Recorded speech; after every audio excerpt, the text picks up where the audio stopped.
Esther chapter 6. That night, sleep deserted the king, and he ordered the book of records, the annals, to be brought, and it was read to the king. There it was found written that Mordechai had denounced Bigthana and Teresh, two of the king's eunuchs who guarded the threshold, who had plotted to do away with King Ahasuerus. What honor or advancement has been conferred on Mordecai for this? The king inquired. Nothing at all has been done for him, replied the king's servants who were in attendance to him. Who is in the court? The king asked. For Haman had just entered the outer court of the royal palace to speak to the king about having Mordecai impaled on the stake he had prepared for him.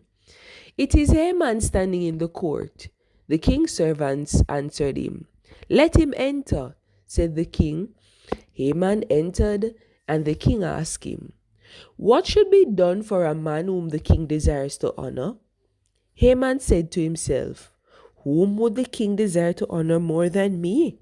So Haman said to the king, For the man whom the king desires to honor, let royal garb which the king has worn be brought, and a horse on which the king has ridden, and on whose head a royal diadem has been set. And let the attire and the horse be put in the charge of one of the king's noble courtiers. And let the man whom the king desires to honor be attired and paraded on the horse through the city square, while they proclaim before him, This is what is done for the man whom the king desires to honor.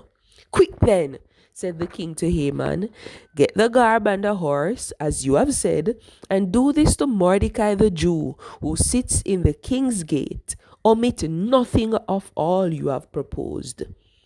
So Haman took the garb and the horse and arrayed Mordecai and paraded him through the city square. And he proclaimed before him, This is what is done for the man whom the king desires to honor. Then Mordecai returned to the king's gate, while Haman hurried home, his head covered in mourning.